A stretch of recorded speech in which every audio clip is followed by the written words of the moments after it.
నమస్తే. Welcome to Andhraprabha. నేను తేజస్వి. ఈరోజు నాతో అయితే ఒక స్పెషల్ గెస్ట్ ఉన్నారండి.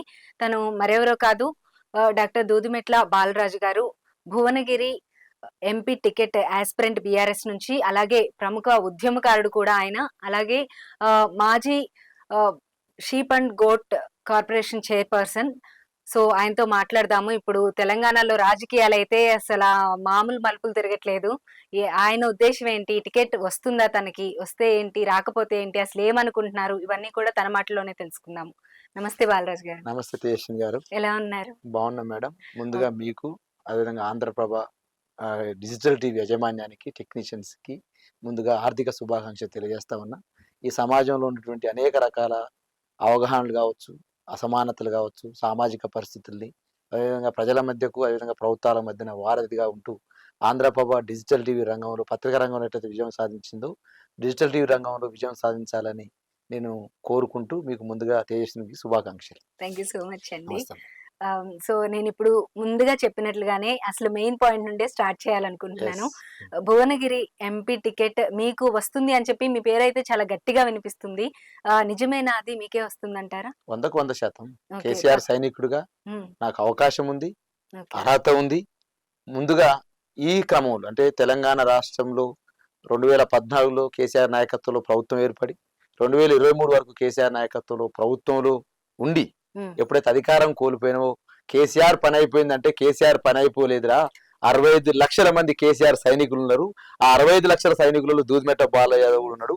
కేసీఆర్ సైనికులు ఎప్పుడు ప్రజాక్షేత్రంలో పారిపోర్రా బిడ్డ, ఖచ్చితంగా బరిగీసి బేరాగీసి కొట్లాడతారు. ఆ కొట్లాడంలో దూదిమెట్ల బాలయాదవ్ ఈ సమయంలో భువనగిరి అభ్యర్థి అయితే బాగుండని కోరుకుంటూ తప్పే ఉంటుంది అంటారు. నేను 100% కేసీఆర్ సైనికుడిగా అవకాశం కోరుకుంటామని.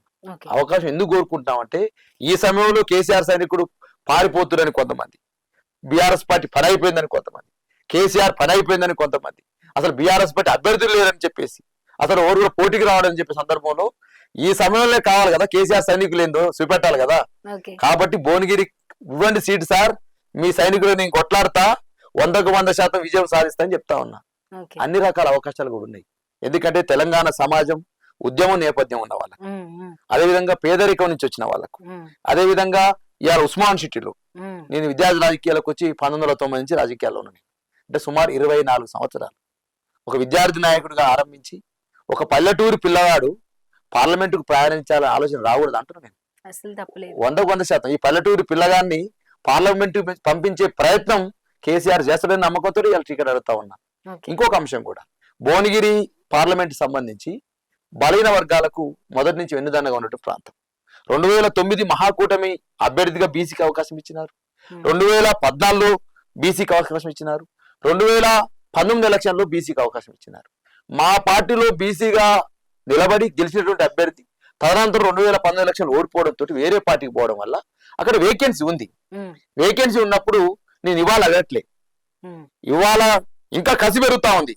కేసీఆర్ ని సోషల్ మీడియాలో, కేసీఆర్ ని పత్రికా రంగంలో, కేసీఆర్ ఇష్టం వచ్చినట్టు మాట్లాడుతున్న వీళ్ళ తీరును చూసి బీఆర్ఎస్ పార్టీ గెలవదు పని అయిపోయింది అన్నటువంటి ఎవరైతే ఈ దగులుబాజీలు ఉన్నారో వీళ్ళ యొక్క నోర్లకు కట్టడి చేయాలని, వీళ్ళ ప్రగల్పాలని ఆపాలని కసి ఇంకా పెరుగుతూ, ఇంకా ఇయ్యండి సార్ నేను గెలుస్తా అని చెప్పేసేటువంటి ఇంకా కసి పెరుగుతా ఉంది.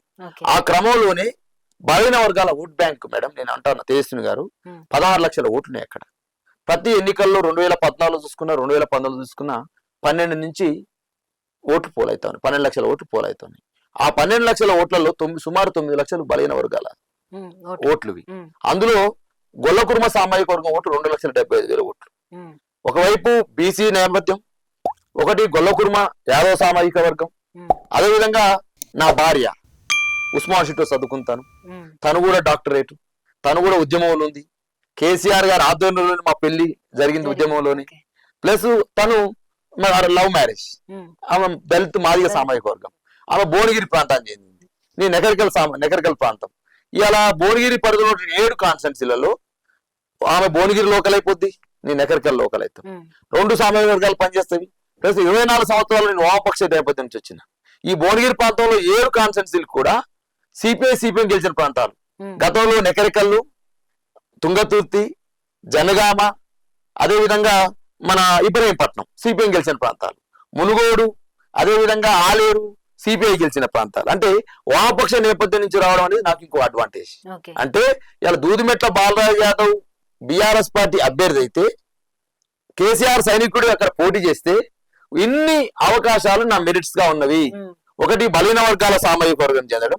రెండు, అందులో యాదవ్ కుటుంబ సామాజిక వర్గం 2,75,000 ఓట్లు ఉండడం. అదేవిధంగా నా భార్య మాదిగ సామాజిక వర్గం 2,40,000 ఓట్లు కలిగి ఉండడం. వామపక్ష నేపథ్యం కలిగి ఉండడం. ప్లస్ ఉస్మాన్ యూనివర్సిటీ ఉద్యమ నేపథ్యం ఉండడం. ఇవాళ నేను అభ్యర్థిగా నిలబడితే ప్రత్యర్థి పార్టీ అభ్యర్థులు ఎవరుతున్నారు, నీకుందా జైలు కాడు అని అడుగుతా, నీ మీద ఎన్ని కేసులు నేను అడుగుతా, నువ్వు తెలంగాణ ఉద్యమంలో పాల్గొన్నావా అని అడుగుతా, ఉస్మాన్ సిటీలో చదువుకున్నావా అని అడుగుతా, తెలంగాణ ఉద్యమంలో నీ పాత్ర ఏందని అడుగుతా, కేసీఆర్ సైనికుడిగా నేను పనిచేసినని చెప్తా, నీ పాత్ర ఏందని అడుగుతా. తెలంగాణ ఉద్యమంలో కేసీఆర్ సైనికుడిగా బీఆర్ఎస్ పార్టీ ఇవాళ అధికార ప్రతినిధిగా ఒక మాజీ కార్పొరేషన్ చైర్మన్గా నా పాత్ర ఇది, కేసీఆర్ సైనికుడి యొక్క పాత్ర ఇది, నీ పాత్ర ఏంది తెలంగాణ ఉద్యమంలో నేను అడగేందుకు అవకాశం ఉంటది. కాబట్టి యువకుడుగా ఇవాళ రాజకీయాల్లో మీరు ఇవాళ ఈ రాష్ట్ర శాసనసభలో 119 మంది ఎమ్మెల్యేలు ఉంటే 55 మంది కొత్త వారు వచ్చారు. అంటే ప్రజల యొక్క పర్సెప్షన్ ఏముంది, కొత్త వాళ్ళకి అవకాశం ఇవ్వడం, పేద వాళ్ళకి అవకాశం ఇవ్వడం, ఉద్యమంలో ఉన్న వాళ్ళకి అవకాశం ఇవ్వడం, అవకాశం రాని వారి పట్ల ప్రేమ కలిగి ఉండడం అనేది జరుగుతూ ఉంది. కాబట్టి నేను 2014 ఎమ్మెల్యేగా పోటీ పడ్డాను, అవకాశం రాలే. 2018లో సిటీలకు ఇచ్చారు, నేను అడగలేకపోయినాను. 2021లో బై ఎలక్షన్ వస్తే నాగార్జున సార్ మళ్ళీ అడిగాను, అవకాశం దొరకలేదు. నేను అదే అడుగుదాం అనుకున్నాను. మీరు ఇన్ని టైమ్స్ నుంచి అవకాశం కావాలని చూస్తూ ఉన్నారు, ఈసారి తప్పకుండా మీరు 100% అని చెప్తున్నారు. నిజంగా నమ్మకం ఉందా 100% వస్తుంది అని? కేసీఆర్ గారి సైనికుడికి కేసీఆర్ పట్ల నమ్మకం ఉంటది. మా అధినాయకుడు గతంలో తెలంగాణ ఉద్యమం పాల్గొనేటప్పుడు చాలా మంది వస్తుందా రాదా అన్నారు. మేము మా అధినాయకుడిని నమ్మినాం. కేసీఆర్ గారి సైనికులుగా ఆ రోజు 100% కేసీఆర్ నాయకత్వంలో తెలంగాణ వస్తే నమ్మినాం కాబట్టి ఉస్మాన్ సిటీలో కేసీఆర్ వెనకాల నడిచినాం. ఆ రోజు కూడా తెలంగాణ ఉద్యమంలో ఉస్మాన్ సిటీలో కేసీఆర్ వ్యతిరేకించే వాళ్ళు ఉన్నారు, కేసీఆర్ నాయకత్వంలో తెలంగాణ రాదన్న వాళ్ళు ఉన్నారు, వస్తుందా అయిద్దా అని అన్న వాళ్ళు కూడా ఉన్నారు. కానీ ఆ రోజు కేసీఆర్ గారు చెప్పిన మాటల్ని విశ్వసించినాం, కేసీఆర్ అడుగుజాడలు నడిచిన తెలంగాణ రాష్ట్రం సాధించింది. ఆ క్రమంలో డెఫినెట్ గా కేసీఆర్ గారి నాయకత్వంలో పనిచేస్తున్న వారిగా చాలా మంది అన్నారు, ఉస్మాన్ సిటీలో చాలా మంది పదవులు వచ్చినాయి, దూదిమెట్ల బాలయ్య చైర్మన్ వస్తా అన్నారు. మరి ఇచ్చి చూపించింది కదా. సరే, చైర్మన్ అయితే వచ్చింది, కానీ మీరు ఇన్ని సంవత్సరాల నుంచి చేస్తుంటే ఎమ్మెల్యే మీరు అడుగుతున్నారు, వాళ్ళు ఎందుకు ఇవ్వట్లేదు అంటారు? ఇప్పుడు రాజకీయాల్లో పరిమితులు ఉంటాయి, అవకాశాలు కూడా తక్కువ ఉంటాయి, పోటీ పడే వాళ్ళ సంఖ్య ఎక్కువ ఉంటుంది. కాబట్టి ఆ సందర్భంలో మనం ఫిట్ కాకపోవచ్చు, మన అర్హత లేక కాదు, ఆ సందర్భానికి మనం అక్కడ ఫిట్ కాకపోవచ్చు. అర్హత అన్ని ఉంటవి కానీ ఫిట్ కాకపోవచ్చు. కాబట్టి ఆ విధంగా 2014 2018లో నేను మిస్ అయిన అనుకుంటున్నా. కానీ 2024 ఏదైతే ఉందో, ఎప్పుడు మా భార్య అంటుండే నాతోటి, అధికారం ఉన్నప్పుడు మనకు అవకాశం రాకపోవచ్చు, కానీ వాళ్ళందరూ అధికారం లేనప్పుడు మనకు అవకాశం వస్తుండొచ్చు అనేది. ఇలా భువనగిరి పార్లమెంటరీ పరిధిలో చూస్తే, భువనగిరి పార్లమెంట్ యొక్క పోటీ చూస్తే 100కు 100% అందరికంటే కూడా అన్ని మెరిట్స్, అన్ని సామాజిక సమతుల్యత, తెలంగాణ ఉద్యమ నేపథ్యం నుంచి మొదలు పెడితే అన్ని రకాల అవకాశాలు దూదిమెట్ల బాలయ్య ఉంటాయని అనుకుంటా ఉన్నా. రేపు నాకు అవకాశం ఇస్తే యూనివర్సిటీ విద్యార్థులంతా వచ్చి పనిచేస్తారు, నాకు అవకాశం ఇస్తే తెలంగాణ ప్రాంతంలో ఉద్యమకారులంతా వచ్చి పనిచేస్తారు, నాకు అవకాశం ఇస్తే సామాజిక సమీకరణలతో అందరూ వచ్చి పనిచేస్తారు, నాకు అవకాశం ఇస్తే అరే ఒక పల్లెటూరు పిల్లగాడికి, ఒక పేద పిల్లవానికి కేసీఆర్ అవకాశం ఇచ్చిండ్రా, ఇదిరా సెలక్షన్ అంటే అని చెప్పేసి తెలంగాణ సమాజం అంతా కేసీఆర్ ని కీర్తిస్తుంది. దూదిమెట్ల బాలయ్య యాదవ్కు అనే ఒక పేద పిల్లవాడిని, ఒక పల్లెటూరు పిల్లవాడిని, ఒక నిరుపేద కుటుంబంలో పెట్టినటువంటి విద్యార్థి నాయకుడికి ఒక పార్లమెంటుకు అవకాశం ఇచ్చిందని చెప్పేసి చాలా మంది అనుకుంటా ఉన్నారు. దేశ రాజకీయాల్లో తేజస్వి సూర్య గెలవలేదా, నందిగాం సురేష్ గెలవలేడా ఏపీలో? కాబట్టి దూదిమెట్ల బాలయ్య కూడా గట్టినే గెలుస్తారు కేసీఆర్ సైనికుడు అని అంటా ఉన్నారు. 100కు 100% రాజకీయాల్లో అవకాశం ఉన్నప్పుడు చాలా మంది అంటారు, అరే పార్లమెంట్ అడుగుతున్నాం అని అంటారు. అవకాశం ఉన్నప్పుడు అడగడం తప్ప అంటాం నేను. అవకాశం అక్కడ ఉన్నది, 100% అడుగుతా ఉన్నాం, అన్ని మెరిట్స్ లో నేను అక్కడ ఫిట్ అవుతా ఉన్నాను. కాబట్టి నాకు ఇంకా ఖర్చు పెరిగిందంటే కేసీఆర్ ని విమర్శించే వాళ్ళకు, కేసీఆర్ పని అయిపోయిందన్న వాళ్ళకు, బీఆర్ఎస్ పార్టీ గెలవాలనుకున్న వాళ్ళకు భువనగిరి కిల్లా పైన గులాబీ జెండా ఎగిరిస్తా. దూదిమెట్ల బాలయ్య యాదవ్ కు బీఆర్ఎస్ పార్టీ అవకాశం ఇస్తే 100కు 100% పార్టీ సైనికుడుగా, క్రమశిక్షణ ఉన్నటువంటి సైనికుడుగా, కేసీఆర్ గారు ఇష్టపడే ఒక వ్యక్తిగా 100కు 100% పార్టీ విధానాలు, పార్టీ ఆలోచనతోటే ముందుకు పోతాం. 100కు 100% మనకు అవకాశం ఇస్తే నాకున్న మెరిట్స్ అని చెప్తాం. ఓకే. అయితే బాలరాజ్ గారు ఇప్పుడు మీరు అన్ని మీకు సీట్ ఇవ్వడానికి ఎటువంటి మెరిట్స్ ఉన్నాయి అనేది మీరు చెప్తున్నారు. ఎస్. మరోవైపు ఇందులోనే ఇంకో పాయింట్ ఏం చెప్పారంటే నేను అంటే పేద మధ్య తరగతి ఫ్యామిలీ నుండి వచ్చాను అని చెప్పారు. ఇప్పుడున్న ఎలక్షన్స్ టైంలో ఒప్పుకున్నా ఒప్పుకోకపోయినా సరే అందరూ కూడా డబ్బులు అనేది మెయిన్ ప్రాతిపదికన ఎలక్షన్స్ అనేవి జరుగుతున్నాయి. ఈ టైంలో మీరు అంత డబ్బు ఖర్చు పెట్టి పోటీ చేయగలరా అనేది నా క్వశ్చన్. తేజస్విని గారు చాలా మందికి ఇదే బాధ. ఇలా తెలంగాణ సమాజంలో కానీ తెలంగాణ ఉద్యమంలో కానీ మేము రాష్ట్ర రాజకీయాలకు అడుగుపెట్టిన సందర్భంలో మాకు ఏ డబ్బులు వచ్చినామండి? దూదిమెట్ట బాలరాజ్ యాదవ్ అనే వ్యక్తికి ఏ డబ్బు ఉందని కార్పొరేషన్ చైర్మన్ అయ్యండి? డబ్బు అనేది కొంతవరకు మాత్రం నడిపిస్తుంది, శాశ్వతంగా నడిపేదని నేను నమ్ముతా ఉన్నా.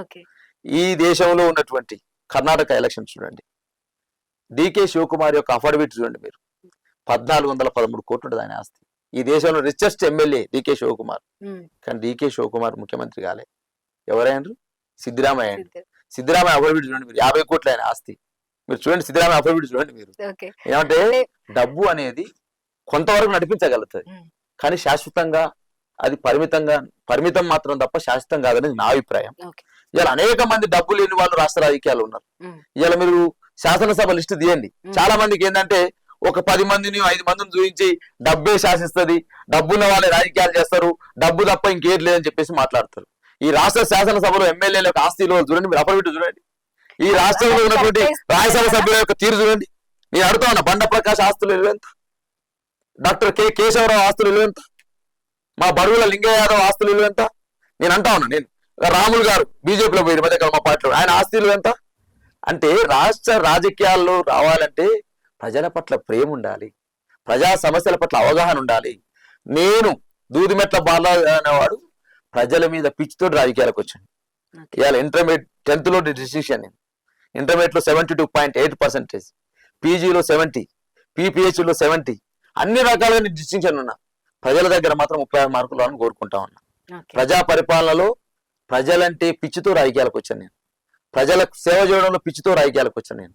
డెఫినెట్ గా ప్రజల మీద ఉన్నటువంటి ఏ స్పృహ ఏదైతే ఉందో ఆ స్పృహనే దూదిమెట్ట బాలయ్యను కేసీఆర్ గారి నాయకత్వంలో కార్పొరేషన్ చైర్మన్ చేసింది తప్ప నాకున్న డబ్బు కాదు. నేను నిరుపేద కుటుంబంలో పుట్టిన, మా అమ్మ నాన్నలు కలిసి చదువుకోలే, నిరక్షరాస్తులు వాళ్ళు. కానీ మా బిడ్డని చదివించాలి, మేము చదువుకోలేకపోయినాం అనే ఆలోచనతో నన్ను ఇలా చదివించినారు. చదువుకున్నందుకు మా తల్లిదండ్రుల కళలు నెరవేరుస్తూ నేను యూనివర్సిటీకి వచ్చిన, యూనివర్సిటీలో డాక్టరేట్ పూర్తి చేసిన. ఇలా భార్యాభర్తలు ఇద్దరు డాక్టరేట్స్, మేము ఇద్దరం డాక్టరేట్స్.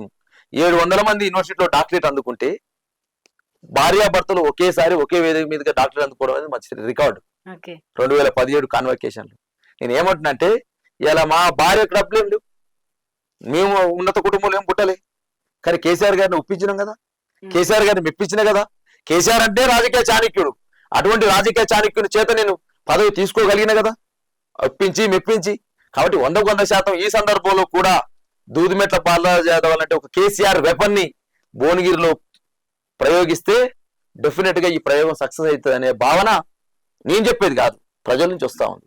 ఇవాళ అనేక ఎప్పుడైతే నేను ఇవాళ అడుగుతున్న క్వశ్చన్ కాదమ్మా ఇది, ఆ సార్ని మందిరం మసీద్ చర్చి ఓపెన్ అయింది సెక్రటరియట్ లో. ఆ రోజు అడిగా నేను, మా ఫ్రెండ్స్ అందరూ అన్నారు, అరే అందరు అసెంబ్లీ ఆడుతూ ఉంటారు, నువ్వు పార్లమెంట్ ఆడుతున్నావు అన్నారు. నేను పార్లమెంట్ కి మాత్రమే పెట్టయితా, భువనగిరి అవకాశం ఉన్నది, 100కు 100% సార్ని అడిగినాను. ఆ రోజే చెప్పినాను. అప్పటి నుంచి ఇప్పుడు సరి చేస్తా ఉంటే తెలంగాణలో ప్రతి చోట నుంచి ఇలా పొద్దునట్టే ఇటుకలపాడు అనే విలేజ్ నుంచి ఒక కాల్ వచ్చింది, రీసెంట్ గా సంగారెడ్డి అనే కాల్ నుంచి వచ్చింది. ఏమంటారు తెలుసా, నేను చెప్తే మీకు అతిశక్తి అనిపించవచ్చు. అన్న నా పేరు శివ అన్న, మాది సంగారెడ్డి జిల్లా అన్న, నేను బీజేపీ బట్కాని భువనగిరిలో మీరే గెలవాలన్నా అంటున్నా. అన్న మాది కొడంగల్లు, మాది నారాయణఖేడ్ అన్న, నా పేరు మధుసూదన్ అన్న, మీకు టికెట్ ఇస్తే మేము వచ్చి పనిచేస్తామని అంటా ఉన్నారు.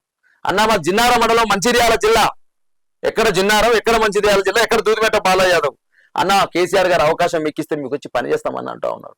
ఎకరెకలు కేతపల్లి నుంచి పని చేసినారు అన్న, టికెట్ ఎప్పుడు వస్తుందని మేము పనిచేస్తాం సిద్ధంగా అంటున్నారు.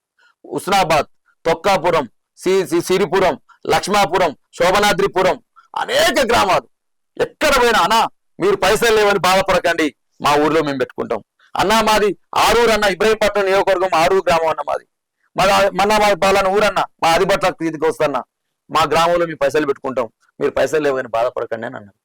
తెలంగాణ ఉద్యమంలో మేము పాదయాత్ర చేస్తున్నాం. 2010 జనవరి 18వ తారీఖు రోజు మా పాదయాత్ర స్టార్ట్ అయింది. సుమారు 21 రోజు నడిచాం. 725 కిలోమీటర్లు నడిచాం. హైయెస్ట్గా జయపాలరెడ్డి ఊరు మాడుగుల నుంచి మర్రిగూడకు 39 కిలోమీటర్లు నడిచాం తేజస్విని గారు. ఆ 39 కిలోమీటర్ల ప్రయాణంలో చాలా మంది తెలంగాణ ప్రజలు, అయ్యా బిడ్డ మేము తెలంగాణ ఉద్యమం చేయలేకపోతున్నాం బిడ్డ, మేము పోరాటం చేయలేకపోతున్నాం బిడ్డ, మీరు నడుస్తున్నారు బిడ్డ, మీ కాళ్ళకు పొక్కులు వచ్చినాయి, ఒక ఈ జెండు బాంబు పైసలు తీసుకో బిడ్డ అన్న సందర్భాలు గుర్తొస్తున్నాయి. బిడ్డ మేము నడవలేకపోతున్నాం బిడ్డ, మీతోటి ఒక ఈ బూట్లు కొనుక్కో బిడ్డ, నాకు ఈ పైసలు దాచుకున్న గొలగొరిలా తీసుకో అని చెప్పేసి ఇచ్చిన సందర్భాలు ఉన్నాయి. బిడ్డకి ఈ షాంపూలు తీసుకొని బిడ్డ స్నానం చేస్తా అని చెప్పేసి మాకు మేముగా పాదయాత్ర చేస్తా ఉంటే తండోపతండాలుగా వచ్చిన జనం, తెలంగాణ రాష్ట్రం ఆవిర్భావం ఎంత అవసరం ఆ రోజు చెప్పిన సందర్భాలు, ఇలా రాష్ట్రం వచ్చిన తర్వాతకి, రాష్ట్రం వచ్చి 10 సంవత్సరాలు ప్రభుత్వంలో ఉన్న తర్వాతకి ఇలా భువనగిరి పార్లమెంటుకు ఒక పేద పిల్లవాడు, ఒక పల్లెటూరు పిల్లవాడు పోటీ పడతా ఉంటే ప్రజల నుంచి వచ్చే స్పందన చూస్తే కళ్ళల్లో నీళ్లు తిరుగుతున్నాయి. తేజస్విని గారు అంత ఈజీ కాదు. చాలా మంది అంటా ఉన్నారు, అరే దూదిమెట్ట బాలయ్య యాదవ్ ఇక్కడ పైసలు ఉన్నాయా? అరే ప్రజా అభిమానం ఉందిరా నాయన, ప్రజల కోసం పనిచేసే గుణం ఉందిరా నాన్న, ప్రజల పట్ల ప్రజల విషయాల పట్ల స్పందించే గుండె ఉందిరా నాన్న నాకు, ఇంకేం కావాలంటున్నా నేను. రాజకీయాల్లో డబ్బు కాదురా బిడ్డ, ప్రజలకు ఏదైనా ఆపద వస్తే స్పందించే గుణం ఉండాలి, ప్రజల కోసం పనిచేసే తెగు ఉండాలి, ప్రజలు ఏదైనా బాధపడుతుంటే వాళ్ళ బాధల్లో బాధై, కష్టంలో కష్టమై, సుఖంలో సుఖమై జీవించే నాయకత్వ లక్షణాలు ఉండాలి. అది ఇచ్చిండు ఆ భగవంతుడు నాకు. ఆ భగవంతుడు ఇచ్చినటువంటి ఆ లక్షణాలని ఇలా కేసీఆర్ గారు నన్ను ఒక కార్పొరేషన్ చైర్మన్ చేసిండ్ర బిడ్డ, తప్ప డబ్బు నన్ను చేయలేదు. డబ్బు శాశ్వతం కాదు. ఇలా యువతకు ఈ ఆంధ్రప్రభ ద్వారా నేను విజ్ఞప్తి చేస్తా ఉన్నా, యువత రాజకీయాల్లోకి రావాలి. ఎందుకు రావాలి చెప్పనా? 35 నుంచి 40 ఏళ్ల పిల్లగానికి ఏ ఆశలు ఉండవు. సమాజమే అనే ఆశ, సర్వీసే అనే ఆశ ఉంటుంది. 50 ఏళ్ళు వచ్చిన అనుకోండి, పిల్లలు పుడతారు. ఏమైనా ఇంత భార్య అంటది, ఏమైనా పిల్లలు పుట్టే పెళ్లి చేయాలనే, పిల్లగాడు పెద్ద ఎత్తున అమెరికాకు పంపాలి, ఏమైనా పైసలు లేవా అంటది. అప్పుడు ఆశ పుడుతుంది. అందుకని యువతకు ఆశలు ఉండదు. యువత ఆశ అంత ఏముంటుంది? సర్వీస్ ఆశ ఉంటుంది. కాబట్టి యువత రాజకీయాలకు వస్తే సమాజంలో మార్పు వస్తుంది అంటున్నా. అందుకనే ఇవాళ కొంతమంది కార్పొరేట్ శక్తులు, కొంతమంది డబ్బు ఉన్న వాళ్ళు, కొంతమంది డబ్బే శాశ్వతంగా నడిపిస్తుంది రాజకీయాలు అనుకున్న వాళ్ళు, ఇలా డబ్బును కేసీఆర్ తో నడిచిన వాళ్ళు పారిపోయారా? మీరు చూడండి, ఈ 100 రోజుల 105 రోజులు అవుతుంది. ఇవాళ మీ టీవీ గారు అడుగుతా ఉన్నా, కాళ్ళు లేని సాయిబాబా వీల్ సైకిల్ మీద తిరుక్కుంటూ 10 సంవత్సరాలు జైల్లో ఉన్నాడే, 3558 రోజులు జైల్లో ఉన్నాడు. టాయిలెట్ పోవాలన్న ఇబ్బంది, బాత్రూమ్ పోవాలన్న ఇబ్బంది. కాళ్ళు లేని సాయిబాబాకున్న సోయి వీళ్ళకి లేదంటున్నా నేను. ఎందుకు లేదు? వాళ్ళు కేసీఆర్ తో ఫస్ట్ నుంచి నడిచిన వాళ్ళు కాదు. కేసీఆర్ తో ఫస్ట్ నడిచిన వాళ్ళు ఎవరు పారిపోలే. తెలంగాణ ఉద్యమం రాజకీయాల పట్ల స్పృహ ఉన్న వాళ్ళు ఎవరు పారిపోలే. జయశ్రీ రెడ్డి పారిపోయిందా? రేవంత్ రెడ్డి పారిపోయిందా? దూదిమెట్ట బాలయ్య పారిపోయిందా? ఎర్రల సీన్ పారిపోయిందా? నేను అడుగుతాను. నేను మీ టీవీ ద్వారా పారిపోయింది ఎవరు? ఎవరైతే మధ్యలో వచ్చారు, ఎవరైతే వ్యాపారాల కోసం వచ్చారు, ఎవరైతే వ్యక్తిగత విషయాల కోసం వచ్చారో వారు మాత్రమే పారిపోయారు. కేసీఆర్ సైనికులు కేసీఆర్ తోటి ఉన్నారు. ఇవాళ మీ ఆంధ్రప్రభ డిజిటల్ టీవీ చూస్తున్న వాళ్ళకి నేను ఇలా సందేశం ఇస్తా ఉన్నా, ఒక విజ్ఞప్తి చేస్తా ఉన్నా. కేసీఆర్ సైనికులు కేసీఆర్ తోటే ఉన్నారు. ఎవరైతే మధ్యలో వచ్చిన వాళ్ళు, మహేందర్ రెడ్డి మా ఫ్యాక్టరీలో తయారు కాలే, దాన నాగేందర్ మా ఫ్యాక్టరీలో తయారు కాలే, ఇలా తీగల కృష్ణారెడ్డి మా ఫ్యాక్టరీలో తయారు కాలే, అదేవిధంగా మల్పెద్ది సుధీర్ రెడ్డి మా ఫ్యాక్టరీలో తయారు కాలే. ఇవాళ పోతున్న ప్రతి ఒక్కరు మా ఫ్యాక్టరీలో తయారు కాదు, మా మ్యానుఫ్యాక్చర్ కాదు. అది అదే నేను అడిగే మధ్యలో వచ్చింది, మధ్యలో వచ్చిన వాళ్ళకి ఎందుకు టికెట్లు ఇచ్చారు? ముందు నుండి ఉన్న మీ ఫ్యాక్టరీలో తయారైన వాళ్ళకి ఎందుకు టికెట్ ఇవ్వలేదు? ఎందుకు ఎమ్మెల్యే టికెట్ ఇవ్వలేదు అంటున్నాను నేను. అంటే తెలంగాణ ఉద్యమం తర్వాతకి పునరేకీకరణ అనేటువంటి ఒక స్లోగన్ వచ్చింది. ఆ పునరేకీకరణలో భాగంగా ఇక్కడ రాజకీయాల స్థిరత్వం లేకపోతే, రాజకీయ పార్టీ స్థిరత్వం లేకపోతే, ప్రభుత్వం స్థిరత్వం లేకపోతే అభివృద్ధి అనేది ముందుకు సాగదనే ఆలోచన రాజకీయ విశ్లేషకులు ఉంది. దాన్ని గ్రహించినటువంటి ముఖ్యమంత్రిగా ఉన్న కేసీఆర్, తెలంగాణ ఉద్యమ నాయకుడు ఉన్న కేసీఆర్ దీన్ని గ్రహించి ఫస్ట్ రాజకీయాలు అభివృద్ధి జరగాలంటే రాజకీయ స్థిరత్వం అవసరం కనుగొన్నాడు. రాజకీయ స్థిరత్వం కావాలంటే కొన్ని కలిసి వచ్చే శక్తుల్ని కలుపుకోవాలనే ఆలోచనతోటి వాళ్ళు కలుపుకున్నారు తప్ప ఇంకొక అర్థం లేదని నేను అనుకుంటా ఉన్నాను. అయితే బాలరాజ్ గారు, ఇప్పుడు మీ పార్టీలో నుంచి బయటకు వెళ్లే వాళ్ళని వీళ్ళు వెళ్ళిపోయారు అని చెప్పి మీరు అనుకుంటున్నారు. ఓకే, కరెక్టే. అంతకు ముందు ఇప్పుడు బీఆర్ఎస్ ఎప్పుడైతే వచ్చిందో టిఆర్ఎస్ పార్టీగా, అప్పుడు కూడా టీడీపీ నుంచి చాలా మంది వచ్చారు. రీసెంట్ జరిగిన ఎలక్షన్స్ అప్పుడు కూడా వచ్చారు చాలా మంది. వాళ్ళని ఎలా ఇన్వైట్ చేశారు? ఇప్పుడు వెళ్ళే వాళ్ళు కూడా అంతే ఆశతో వెళ్తున్నారు అనుకోవచ్చు కదా పదవుల కోసం. వాళ్ళు ఎలా పదవుల కోసం వచ్చారు, మీరు ఎలా తీసుకున్నారో ఇప్పుడు వెళ్ళే వాళ్ళని కూడా అంతే తీసుకోవచ్చు కదా. నెగిటివ్ గా అనుకోవాల్సిన అవసరం ఏంటంటారు? నేనే నెగిటివ్ అనుకోవట్లే. అంటే రాజకీయాల్లో ఒక సూత్రం ఏముందంటే వ్యాపారాల సంబంధాలు, ఆర్థిక సంబంధాలు, వ్యక్తిగత సంబంధాలు, వ్యక్తిగత అభివృద్ధి, వ్యక్తిగత అవకాశాలు, ఈ 5-6 అంశాలు అనేవి ఇన్ఫ్లుయెన్స్ చేస్తవి. ఇంకొకరు కొంతమంది ఎట్లుంటారు, రాజకీయ పార్టీ సిద్ధాంతాలు, అధినేత నిర్ణయాలు, భవిష్యత్తు ప్రజలకు చేసే సేవ, ప్రజలకు ఏం కోరుకుంటా ఉన్నారు కొంతమంది ఆలోచిస్తారు. ఎవరైతే ఈ 4-5 మొదటి అంశాలు మేము చెప్పినా కదా, ఆ అంశాలు ఆలోచించిన వాళ్ళు పార్టీలు మారుతారు. ఎవరైతే రాజకీయాల పట్ల ఖచ్చితమైన అభిప్రాయం ఉన్న వాళ్ళు, అధికారం ఏముంటుందమ్మా, మీరు అందరూ అనుకుంటా ఉన్నారు. నేను కార్పొరేషన్ చైర్మన్ గా చేసిన, డిప్యూటీ కేబినెట్ ర్యాంకు ఏముంది, దూదిమేట బాలయ్యకు తెలంగాణ ఉద్యమం అన్నట్టుండో గల్లగట్నే చేసిన. గొర్రె పెంపకందారుల దగ్గర పోయి మాట ముచ్చట పెట్టిన. గొర్రె పెంపకందారుల దగ్గర పోయి ఇవాళ నేను పల్లెనిద్ర చేసిన. ప్రజలతో మమేక కావడం కదా పదవి అంటున్నా. పదవి ఏంటి, అందరూ ఏమనుకుంటారు, ఎమ్మెల్యే అయితేనే నాయకుడు, మంత్రి అయితేనే నాయకుడు కాదు. ప్రజా సమస్యను తట్టి లేపే ప్రతి ఒక్కడు నాయకుడు అంటారు.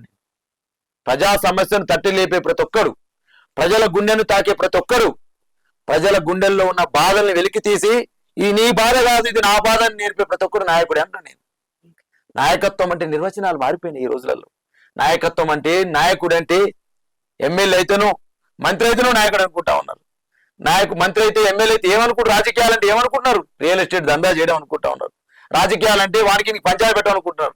రాజకీయాలు అంటే రియల్ ఎస్టేట్ బిజినెస్ తో పాటుగా దందాలు చేయడం, వ్యాపారాలు చేయడం అనుకుంటా ఉన్నారు. రాజకీయం అంటే అది కాదు.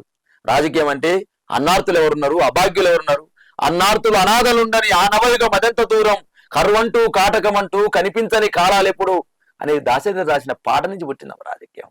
ఈ దేశంలో అన్నార్తులు ఉండొద్దని, అనాథలు ఉండొద్దని, పేదల జీవితాలు బాగుపడాలని, పేదల బతుకుల్లో మార్పు రావాలని పనిచేయడమే రాజకీయం అంటున్నాం.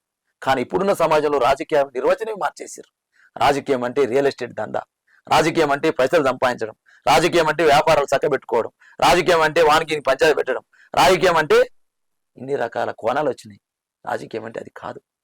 రాజకీయం అంటే ప్రజల్లో ఉండడం, రాజకీయం అంటే ప్రజా సమస్యలు తెలుసుకోవడం, రాజకీయం అంటే ప్రజల జీవితాలు బాగు చేయడం, రాజకీయం అంటే ప్రజల జీవితాల్లో మార్పు తీసుకురావడం కోసం ఆ ప్రభుత్వం ఏం చేస్తుందో నిర్ణయాలు చేయడం అంటున్నాను.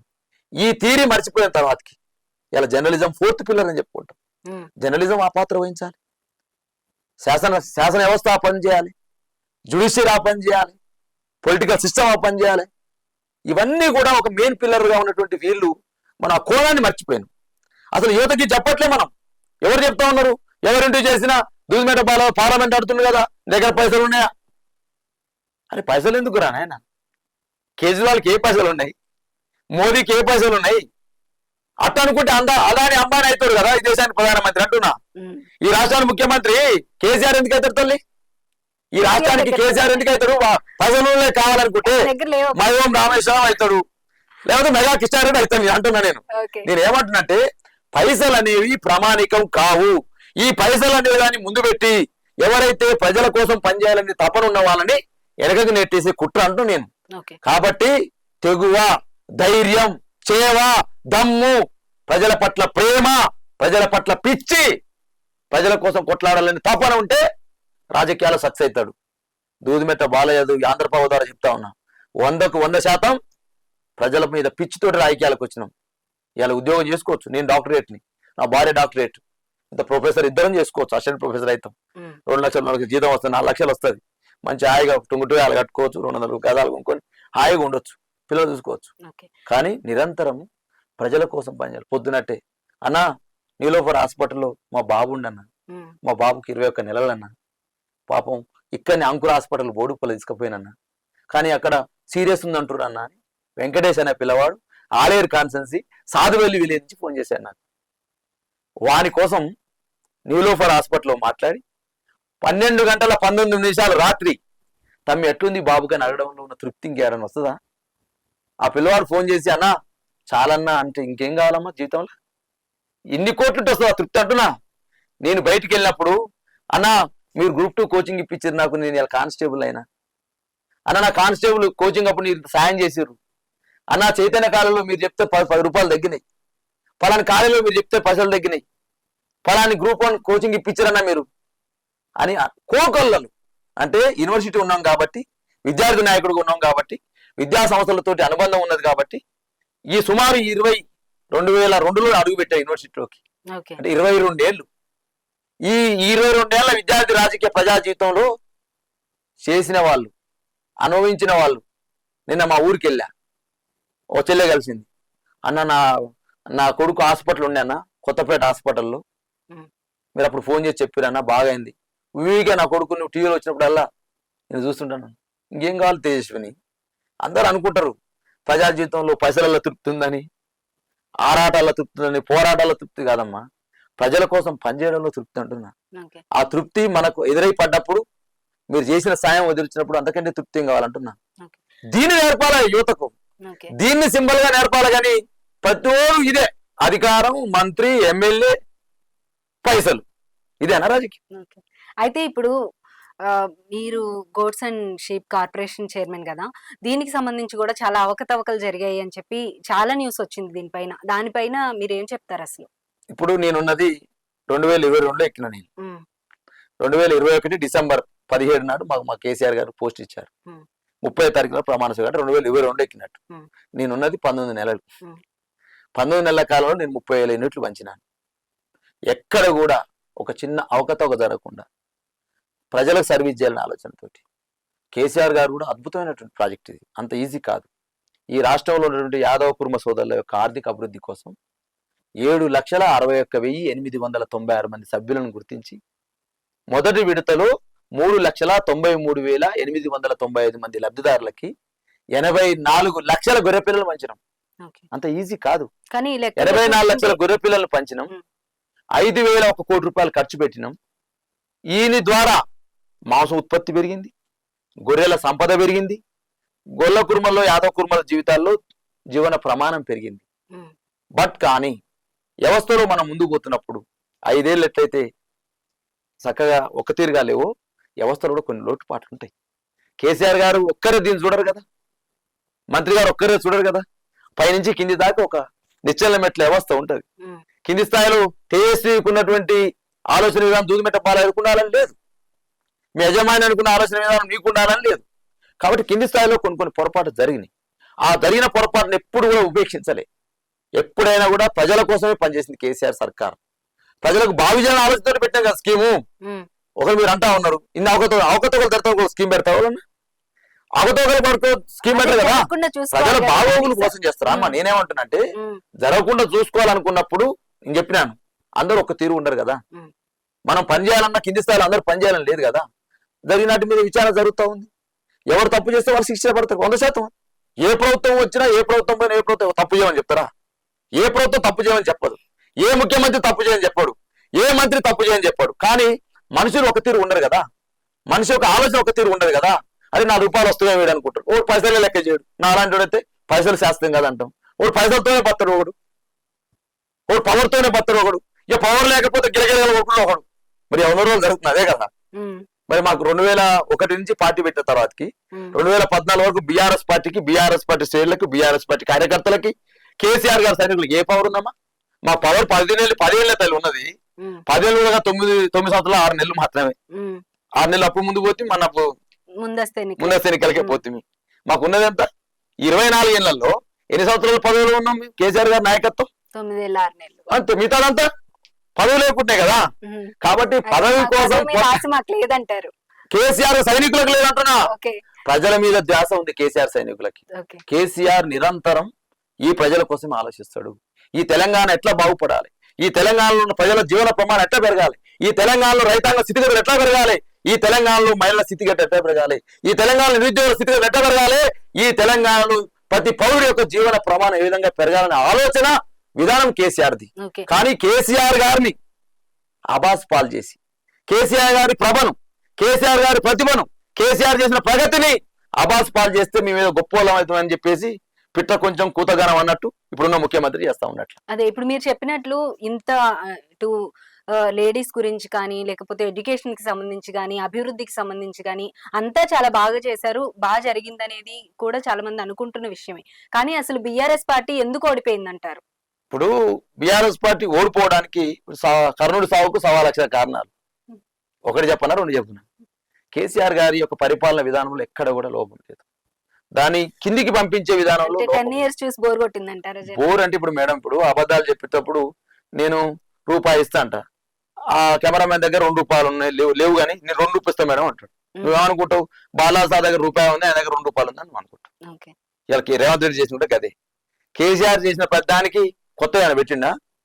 మేము రైతు బంధు 10,000 ఇచ్చినాం, మేము 15,000 ఇస్తాను చెప్తున్నాం. మేము గ్యాస్ 600 నేను 500కి ఇస్తా అన్నాడు. ఏం చేసిన కొత్తగా ఏం చేసిన రేవంత్ రెడ్డి? కొత్తగా ఏం చేసి లేదు. ఈ 100 రోజుల్లో 104 రోజులు వాళ్ళ పరిపాలనకు వచ్చి, ఒకవేళ నీకు ప్రజల మీద తింటే నీ సోనియా గాంధీ జన్మదినం రోజు డిసెంబర్ 9వ తారీఖు రోజు ఏమన్నావు నువ్వు? 2 లక్షల రుణమాఫీ చేస్తాను. చేసిండా? మీరే చెప్పరు, నేనేం అడగను. వాళ్ళు బీఆర్ఎస్ పార్టీ అధికార పద్ధతిగా నేను ఆరోపణ చేస్తున్నా, మీరు అనొచ్చు మీడియా ప్రతినిధిగా. ఇచ్చిండా? పోని. రైతు భరోసా నిధులు విడుదలైనాయా? కాలే. మరి ఇలా 500 రూపాయల గ్యాస్ సిలిండర్ వచ్చిందా? రాలే.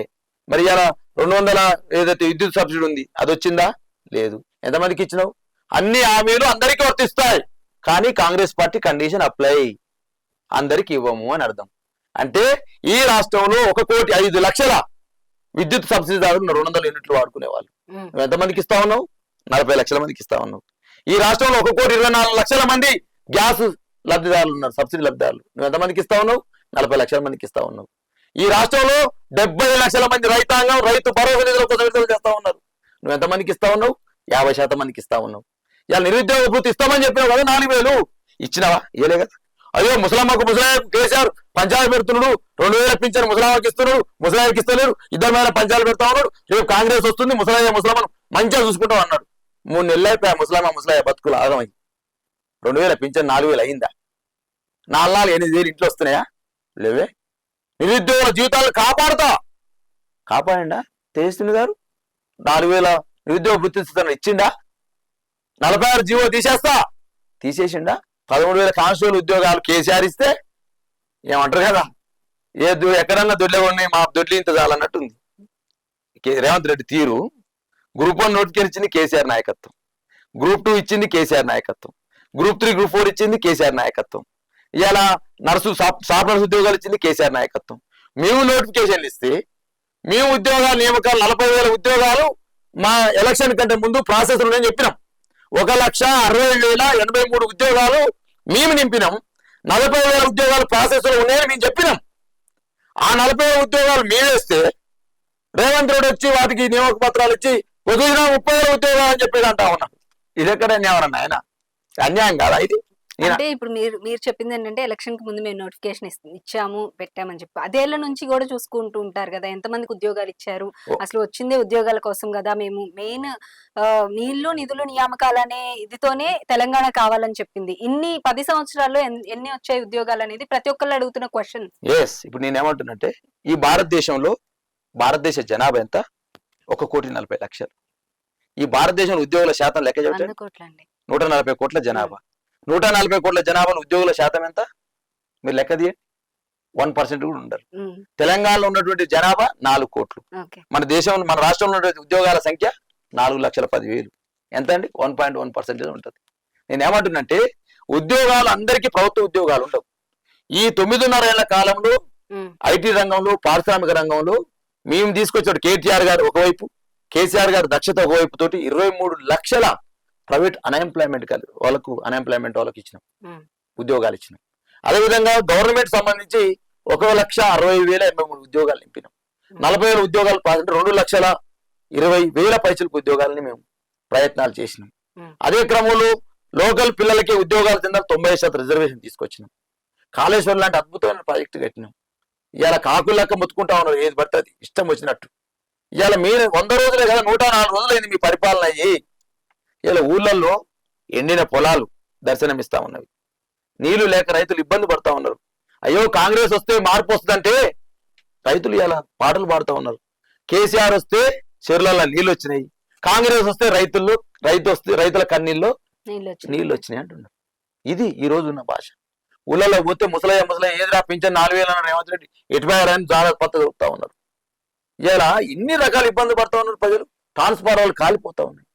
రైతులు 1000-2000 చేతిలో వేసుకొని బాగు చేసుకునే పరిస్థితి వచ్చింది మేడం.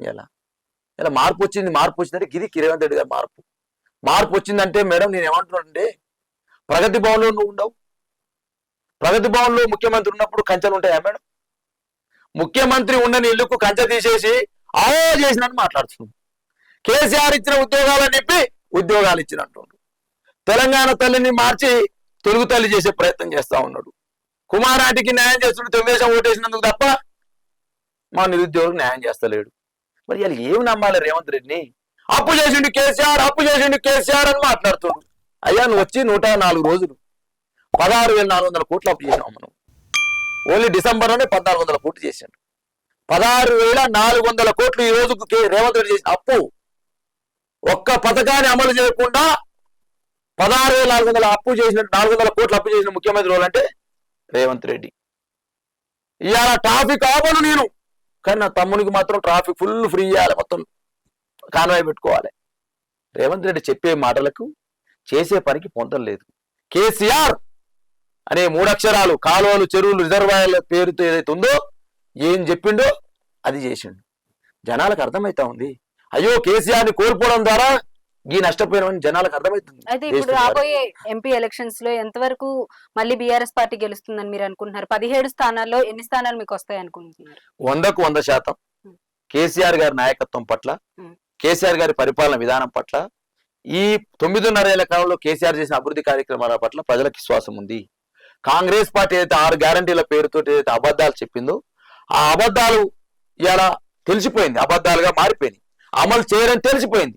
100కు 100% కేసీఆర్ గారు వస్తే ఇలా అంటున్నారు, ఊళ్ళో అంటారు, అరే కేసీఆర్ లేడు కానీ కేసీఆర్ ఎట్లా నీళ్ళు వచ్చేయరా, అరే కేసీఆర్ ఎట్లైనా కరెంట్ ఇచ్చేటోడు రా, ఏమైనా చేసి ఇచ్చేటోడు అని మాట వస్తుంది. ఎందుకు వస్తుంది? కేసీఆర్ పడ్డ తపన అది. కేసీఆర్ ప్రజల మీద ఉన్న ప్రేమ. వీళ్ళకేం ప్రేమ ఉందండి? ఢిల్లీ మీద ప్రేమ తప్ప గల్లీలో ప్రేమ లేదు. గల్లీలో రైతులు పల్లెల్లో రైతులు ఇబ్బంది పడతా ఉంటే ఢిల్లీ చుట్టూ పైసలు చేస్తుంటే ఈ రేవంత్ రెడ్డి ఇదెక్కడ అన్యాయం అండి? ఢిల్లీగా అందుకే కేసీఆర్ గారు అరే బాబు కాంగ్రెస్ కోటేస్తే ఢిల్లీ చుట్టూ తిరుగుతారంటే ఢిల్లీ చుట్టూ తిరుగుతుంటే రేవంత్ రెడ్డి. చెప్పలేదు 17 స్థానాల్లో ఎన్ని స్థానాలు మీకు వస్తాయి అనుకుంటున్నారు? అదేనమ్మా ఈ యొక్క కాంగ్రెస్ పార్టీ వైఫల్యాలు రేపు బీఆర్ఎస్ కి వరాలుగా మారుతవి. బీఆర్ఎస్ పార్టీకి ప్రజలు ఓటేసేందుకు అవకాశం దొరుకుతుంది. కేసీఆర్ నాయకత్వాన్ని ఆశించే అవకాశం దొరుకుతుంది.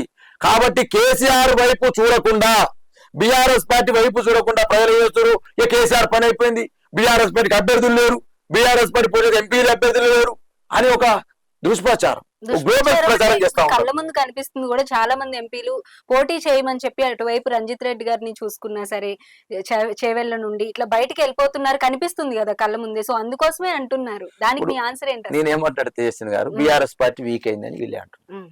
మరి మా పార్టీ అభ్యర్థులు వీక్ ఉన్నప్పుడు మీ దగ్గర ఎట్లా పనికి వస్తారు? ఇప్పుడు మా దగ్గర నుంచి పోయినటువంటి రంజిత్ రెడ్డి మీకు అభ్యర్థి అవుతాడు, మా దగ్గర నుంచి పోయిన పట్టాసు అభ్యర్థి. నేనేమంటున్నంటే ఇప్పుడు మా దాంట్లో ఉన్నోడు మా దగ్గర మంచిగా లేకనే కదా మీ దగ్గరకు వస్తున్నప్పుడు. ఇప్పుడు మీ మంచిగా వేరే మీరు అంటారు కదా, మా దగ్గర ఉన్న వాళ్ళే కాదు, ఇప్పుడు మా దగ్గర పనిచేసిన వాళ్ళే. మా దగ్గర ఉన్న దానాయందరు, మా దగ్గర ఉన్న పొద్దురామ్మోడు మీకు సికింద్రాబాద్ అభ్యర్థి అవుతాడు, పట్నం సునీతా మహేందర్ రెడ్డి మీకు అభ్యర్థి అవుతుంది, మాకు రంజిత్ రెడ్డి మీకు అభ్యర్థి అవుతాడు. మీరు ఇలా బీజేపీలో అదే పరిస్థితి. ఇప్పుడు మీకైనా అన్నారు, మరి మీరే 120 సంవత్సరాల చరిత్ర కాంగ్రెస్, పెద్ద చరిత్ర కదా, 120 సంవత్సరాల చరిత్ర. 120 సంవత్సరాల చరిత్రలో మీకు ఎంపీ అభ్యర్థులు లేరా? బీఆర్ఎస్ పార్టీ ఇస్తే తప్ప మీరు అభ్యర్థులు లేరా? ఇక భారతీయ జనతా పార్టీ ఇక దేశంలో మోదీ అవ్వా నడుస్తుంది, 3వసారి కూడా మోదీ అని మాట్లాడుతుండు, మోదీ కూడా అభ్యర్థులు లేరా? మోదీ 400 సీట్లు వస్తుంటాడు కదా. అరే మా రాములు పోకపోతే నాగరికర్ల అభ్యర్థి లేడు, మా నరేష్ పోకపోతే ఆదిలాబాద్ అభ్యర్థి లేడు, మా సీతారాం నాయక్ పోతే మహాబాద్ అభ్యర్థి లేడు, మా జయరాబాద్ లో పోకపోతే పీవీ పాటలు పోతే అభ్యర్థులు లేడు. అభ్యర్థులు లేనోడు గట్టుకున్నట్ట, అభ్యర్థులు మేము చేసుకుంటూ పోతే వాళ్ళకి ఇచ్చుకున్నోడు గట్టుకున్నట్ట చెప్పండి మీరు. 3 రాజకీయ పార్టీలకు కేసీఆర్ అభ్యర్థి ఇచ్చిండు, బీఆర్ఎస్ పార్టీ ఎంపీ అభ్యర్థి. అదే ఎందుకు ఇస్తున్నారు? వీళ్ళందరూ ఎందుకు వెళ్ళిపోతున్నారు బీఆర్ఎస్ పార్టీ నుంచి? అవకాశాల కోసం పోతా ఉన్నారు, అవసరాల కోసం పోతా వ్యాపారాల కోసం పోతా ఉన్నారు.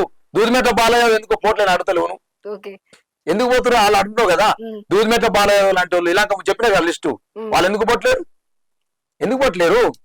రాజకీయాల్లో అవసరాలు, వ్యాపారాలు, అదే విధంగా వ్యక్తిగత ప్రయోజనాలు, రాజకీయ అవకాశాలని ఈ 4 అంశాలు ఏదైతే ఉన్నాయో, ఈ 4 అంశాలు రాజకీయం కంటే ఎక్కువైనప్పుడు ఇటువంటి వాళ్ళు కొంతమంది రాజకీయాల్లో కొంత ఒడిదొడుకులు వచ్చినప్పుడు ఉమ్, డెమోక్రసీలో ఓటమి గెలుపు సాధ్యం కదా. ఉమ్, నిత్యం ఇందిరాగాంధీ ప్రైమ్ మినిస్టర్ ఉంటుందా, నిత్యం ఈ దేశానికి ప్రధానమంత్రి మోదీ ఉంటారా, ఇంకా రారా మిగతా వాళ్ళు రారా, ఓకే. కేసీఆర్ సీఎం ఉంటారు ఈ రాష్ట్రానికి. అట్లా అరుదుగా ఉంటారు. నవీన్ పట్నాయక్ లాంటి వాళ్ళు 20 ఏళ్ళు చేయలేటోళ్ళు చాలా తక్కువ మంది ఉంటారు. ఓకే. కరుణానిధి లాంటి వాళ్ళకి వరుస హ్యాట్రిక్ కొట్టడం సాధ్యం కాలేదు కదా తల్లి. ఉమ్, డిఎంకే అంటే పెద్ద పార్టీ అక్కడ, కరుణానిధికే సాధ్యం కాలేదు హ్యాట్రిక్ కొట్టడం. కేసీఆర్ ఆ ప్రయత్నం చేస్తారనుకున్నాం, కేసీఆర్ ఆ రికార్డు బ్రేక్ చేస్తారనుకున్నాం, కేసీఆర్ గారు ప్రజల దగ్గర ఆ ప్రయత్నం చేసింది అనుకున్నాం, కేసీఆర్ ప్రజల కోసం పనిచేసిన మేము అనుకున్నాం. ఉమ్, కానీ రిజల్ట్ నెగిటివ్ వచ్చింది. ఆయన బాధపడట్లే. రాజకీయాల్లో ఓటమి చెందినప్పుడు కొంతమంది పారిపోతారు. చెరువులు నిన్నప్పుడు కప్పలు వచ్చి పడతాయి, చెరువు ఎండిపోయినప్పుడు కప్పలు ఇంకో చెరువులో దొరుకుతాయి. అయితే ఇప్పుడున్న సిచ్యువేషన్ చూసుకుంటే ఒకవైపు కవిత గారి అరెస్ట్ కావచ్చు, మళ్ళీ ఇప్పుడు ఇక్కడున్న నేతలందరూ కూడా అటువైపు వెళ్ళడం కావచ్చు, దాదాపు 26 మంది ఎమ్మెల్యేల వరకు వాళ్ళకి టచ్ లో ఉన్నారు అని చెప్పే టాక్ కూడా వినిపిస్తుంది. దీనిపైన ఇదంతా చూసుకుంటే మళ్ళీ ఎంతవరకు సీట్లు వస్తాయని మీరు నమ్ముతున్నారు? అసలు 100% నెగిటివిటీ కనిపిస్తూ ఉంది తల్లి. ఇప్పుడు 100% ఇప్పుడు ఎప్పుడైనా నెగిటివ్ రిజల్ట్ వచ్చినప్పుడే మన లోపాలు కనపడతాయి. పాజిటివ్ ఉన్నప్పుడు ఏది కనపడదు. అధికారం ఉన్నప్పుడు అసలే కనపడదు. ఇంకా అధికారం ఉన్నప్పుడు 100 మాదిగలు ఉంటారు, మొత్తం సూపర్ అన్న సూపర్ అంటే వాళ్ళ సంఖ్య ఎక్కువ ఉంటుంది. అధికారం ఎప్పుడైతే మనం లాస్ అయినామో ఎవరున్నారని తెలుస్తుంది. తెలంగాణ ఉద్యమంలో ఇదే జరిగింది కదా. తెలంగాణ ఉద్యమంలో నాడు రాజశేఖర రెడ్డి టిఆర్ఎస్ పార్టీని చీల్చాలని ప్రయత్నం చేయలేదా? ఉప ఎన్నికలు తీసుకొచ్చి కేసీఆర్ నిలబడదామని 2006లో ప్రయత్నం చేయలేదా? కేసీఆర్ ని నిలవరిద్దామని, కేసీఆర్ ని అణచివేద్దామని, తెలంగాణ వాదాన్ని కిల్ చేద్దామని చేసిన ప్రతిసారి బూడిద నుంచి ఫినిక్స్ పక్షి ఎట్లయితే సూర్యుని వైపు ప్రయాణిస్తుందో తెలంగాణలో ఆ రిజల్ట్ ఇచ్చిన తెలంగాణ ప్రజలు ఇప్పుడు కూడా గదే చదువుతారు. మన అస్తిత్వాన్ని దెబ్బతీస్తా ఉన్నారు, కేసీఆర్ యొక్క క్యారెక్టర్ అన్నం చేస్తా ఉన్నారు, తెలంగాణ నుంచి కేసీఆర్ దూరం చేయాలని చూస్తా ఉన్నారు అనేటువంటి ఆలోచన తెలంగాణలోకి వెళ్ళిపోతే వచ్చేసారి ఎలక్షన్ 100 సీట్లు గెలుస్తాం. రాసి పెట్టుకోరు మీరు. నేను ఏమంటున్నంటే ఓకే, మీరు అన్నట్టు ఇలా భారతీయ జనతా పార్టీ గేమ్ ఆడుతా ఉంది. భారతీయ జనతా పార్టీ గేమ్ ఉంది కదా, ఈ గేమ్ ఏంటంటే రేవంత్ రెడ్డి తోటి నడిపిస్తా ఉంది. ఆ గేమ్ ఏంటంటే ఏకనాథ్ షిండే అంటారు, ఈ మధ్యకాలంలో ఎక్కువ వస్తుంది కదా. ఏకనాథ్ షిండే ఎవరో కాదు, రేవంత్ రెడ్డి. ఈ రేవంత్ రెడ్డిని పట్టుకొని భారతీయ జనతా పార్టీ ఆడుతున్న డ్రామాలో భాగంగానే కవిత అరెస్ట్ అని అంటా ఉన్నా. మరోవైపు ఇటు భారతీయ జనతా పార్టీ బీఆర్ఎస్ కలిసి పోటీ చేసే అవకాశం కూడా ఉంటది త్వరలో అని చెప్పి కూడా టాక్ వినిపిస్తుంది. దానిపైన మీ ఒపీనియన్? భారతీయ జనతా పార్టీ అభ్యర్థులను ఓడగొట్టింది ఎవరు? కోరుట్లలో ఓడగొట్టిన బీఆర్ఎస్ ఓడగొట్టింది, హుజరాబాద్ లో ఓడగొట్టింది బీఆర్ఎస్ ఓడగొట్టింది. ఇవాళ అన్ని ప్రాంతాలలో ఎక్కడ బీఆర్ఎస్ పార్టీ అభ్యర్థి గెలిస్తే అక్కడ బీజేపీ అభ్యర్థి ఓడిపోయాడు. కాంగ్రెస్ పార్టీ వాళ్ళకు సహకరించింది. మొదటి పాయింట్. మునుగోడు ఎలక్షన్స్ లో కాంగ్రెస్ పార్టీ బీజేపీ అభ్యర్థిని సరఫరా చేసింది. కాంగ్రెస్ పార్టీ అభ్యర్థి ఎవరు? రాజగోపాల్ రెడ్డి. బీజేపీ అభ్యర్థి లేడు అక్కడ. ఎవరు సరఫరా చేశారు? కాంగ్రెస్ పార్టీ సరఫరా చేసింది. అంటే కాంగ్రెస్ పార్టీ బీజేపీ ములాఖత్ అన్నట్టే కదా. హుజరాబాద్ లో ఈటల రాజేందర్ గారు ఉన్నారు, 3000 ఓట్లకు వచ్చినాయి, కాంగ్రెస్ కి వచ్చినాయి. దుబాకలో కాంగ్రెస్ పార్టీ పరిస్థితి ఏంది అంటే, అమ్మ ఇంటర్నల్ గా కాంగ్రెస్ పార్టీ యొక్క ఆలోచన విధానం ఏంటంటే, మనం రాకపోయినా లేదు కేసీఆర్ రావద్దు, మనం గెలవకపోయినా లేదు కేసీఆర్ గెలవద్దు. ఇది కేసీఆర్ మీద ఉన్నటువంటి కోపమే, తెలంగాణ ప్రజల మీద ప్రేమ కాదంటూ. నేను భారతీయ జనతా పార్టీ గెలిచినా ఏం లేదు, కేసీఆర్ గెలవద్దు. భారతీయ జనతా పార్టీకి మోదీకి పేరు వచ్చినా లేదు, కేసీఆర్ పేరు రావద్దు. కాబట్టి కాంగ్రెస్ పార్టీ ఎన్ని కుతంత్రాలు చేస్తుంది. మొదటి పాయింట్. రెండోది, మీరు ఈడీ అరెస్ట్ చూడండి. ఆ రోజు కవిత గారింటికి విమానాశ్రయంలో, బేగంపేట విమానాశ్రయంలో విమానం ఆడుతుంది 5 గంటలకి, ఈడీ వచ్చి కవిత ఇంటి ముందు ఆడుతుంది. ఒకే సమయం వస్తుందా? ఏమంటే ఈడీ రాగానే తెలంగాణ స్టేట్ పోలీస్ అంతా వచ్చేసి ఆడ మొత్తం ప్రొడక్షన్ చేస్తారు. ఇలా నేను ఆంధ్రప్రభ ద్వారా నేను అడుగుతా ఉన్నా, 100కు 100% ఏదైతే మోడీ మల్కాజిగిరిలో రోడ్ షో పెట్టిన ఏదైతే డేట్ ఉందో ఆ డేట్ రోజు రేవంత్ రెడ్డి ఫోన్ పైన విచారణ చేయాలి. రేవంత్ రెడ్డి ఫోన్ కాల్ నుంచి ఎన్నిసార్లు మోదీకి కాల్ చేసాడు, ఎన్నిసార్లు అమిత్ షా కాల్ చేసాడు. ఇలా ఢిల్లీకి 13-14 సార్లు పోయాడు కదా రేవంత్ రెడ్డి. ఏం మాట్లాడుకొచ్చిన అనుకుంటున్నాడు? కవిత నువ్వు అరెస్ట్ చేయి, కేసీఆర్ ని ఇబ్బంది పెట్టు, నేను కాంగ్రెస్ పార్టీగా అని రేవంత్ రెడ్డి చెప్తా ఉన్నాడు. ఇది కాంగ్రెస్ పార్టీ వ్యవహార శైలి. అందుకనే రేవంత్ రెడ్డి కాంగ్రెస్ పార్టీ నమ్మే పరిస్థితి లేదు. ఎందుకు నమ్మతలేదు తెలుసా? అరే బాబు, దేశమంతా భారత నేషనల్ జాతీయ కాంగ్రెస్ పార్టీ ఏం చెప్తుంది? కాదు, కాంగ్రెస్ పార్టీ రేవంత్ రెడ్డిని నమ్మకుండానే ఆయనకి సీఎం గా అపాయింట్ చేశారంటారా? అదే ఇప్పుడు ఇచ్చిన సేపు ఇచ్చిర్రు, లేకపోతే ఈయన ఆలయ వ్యతిరేక శిబిరం బట్టి విక్రమార్క అని అంటారు. అమ్మా, బట్టి విక్రమార్కకు కాంగ్రెస్ పార్టీ మీద ప్రేమ ఉంటది, కోమరెడ్డి వెంకరెడ్డికి కాంగ్రెస్ పార్టీ మీద ఆయనకు ప్రేమ ఉంటది, జగ్గారెడ్డికి ప్రేమ ఉంటది, హనుమంతరావుకు ప్రేమ ఉంటది. నేనేమంటున్నా అంటే, రేవంత్ రెడ్డికి ఎందుకు ఉంటుంది ప్రేమ? పవర్ కోసం వచ్చిన ఆయనే కదా ఆయన. పవర్ కోసమే రాజకీయాలకు వచ్చిండు కదా, కాంగ్రెస్ లోకి ఎందుకు వచ్చిండు? పవర్ కోసం వచ్చిండు. కాబట్టి మీరు పవర్ వేయకపోతే మీరు పక్క పార్టీలో పోతాను బెదిరించిండు. కాబట్టి ఉన్న కాంగ్రెస్ అదే పాపం మీరు అసలు కాంగ్రెస్ ఆగినట్టు ఆగిరు. తెలుగు కాంగ్రెస్ ఆయనకు ముఖ్యమంత్రి ఇచ్చిండు. ఇలా ముఖ్యమంత్రి ఏమంటే ఎందుకు అవుతారండి? మరి బీహార్ లో కూడా ముఖ్యమంత్రి ఉండి నితీష్ కుమార్, అంతకుముందు తేజస్వి గారు ఉప ముఖ్యమంత్రి ఉండే. ఉప ముఖ్యమంత్రి ఎప్పుడైనా పోయినా ఢిల్లీ పోయినప్పుడు నితీష్ కుమార్ ఏమటి, మరి ఇలా ఎందుకు పోతుండ్రు రేవంత్ రెడ్డి ఏమటి? ఉప ముఖ్యమంత్రి ఎప్పుడు ఒకసారి రేవంత్ రెడ్డి పోతే ఒకసారి డిప్యూటీ సీఎం బట్టి కుమార్ పోతాడు, ఒకసారి రేవంత్ రెడ్డి మళ్ళీ ఇంకో వాళ్ళ దగ్గర పోతే కోమరెడ్డి వెనక పోతాడు, మళ్ళీ ఇంకోసారి రేవంత్ రెడ్డి ఇంకో దగ్గర పోతే మళ్ళీ ఇంకా పొంగులేడు శివారిని తీసుకుపోతాడు, ఒకసారి రేవంత్ రెడ్డి ఇంకో పోతే ఉత్తమ్ కుమార్ వెనక వెళ్ళిపోతారు. వీళ్ళు ఎందుకు పోతే వెనక తోకలేక అంటే నమ్మే పరిస్థితి లేదు. నేనంటే తేజస్విని గారు, లక్ష్మణ్ భారతీయ జనతా పార్టీ ఎంపీగా పనిచేస్తున్న పార్లమెంటు బోర్డులో కీలకమైనటువంటి నేత లక్ష్మణ్ చెప్పిన మాటలు. ఏకనాథ్ షిండేలు భారతీయ జనతా పార్టీలో లేరు, కాంగ్రెస్ పార్టీలో ఉన్నారు. ఆ ఏకనాథ్ షిండే ఎవరో కదా రేవంత్ రెడ్డి అని మేము అనట్లే. భారతీయ అంటే లీక్ ఇస్తేనే తెలిసింది, మోదీ దగ్గర చెప్తేనే కదా మోదీ లక్ష్మణ్కి చెప్పి ఉంటాడు నాకు తెలిసి. లేదా అమిత్ షా రేవంత్ రెడ్డి వచ్చి నేను ఉన్నా సార్, మీకు ఏ టెన్షన్ లేదు, ఏ సందర్భంలో కాంగ్రెస్ నన్ను బయటికి పంపుతుంది, నేను కాంగ్రెస్ పార్టీ చెప్పినట్టు చేయను, మీరు చెప్పినట్టు చేస్తా అని చెప్తేనే కదా, మోదీ చెప్తేనే కదా లక్ష్మణ్ తెలిసింది. ఇవన్నీ అంతర్గత విషయాలు. ఇలా టీవీ ద్వారా చెప్తా ఉన్నా, సమాజం తెలుసుకోవాల్సిన అవసరం ఉంది. ఇవన్నీ 100% రేవంత్ రెడ్డి ఎప్పుడో ఒక రోజు వేరు కుంపటి పెట్టక తప్పదు, భారతీయ జనతా పార్టీ పోవడక తప్పదు. ఎందుకంటే అలా ఓటుకు నోటు కేసు కత్తి వేలాడుతుంది. ఓటుకు నోటు కేసులో రక్షించాలంటే మోదీ మాత్రం రక్షిస్తారు. కాబట్టి మోదీతో మంచి ములాఖాత్ అయినాడు.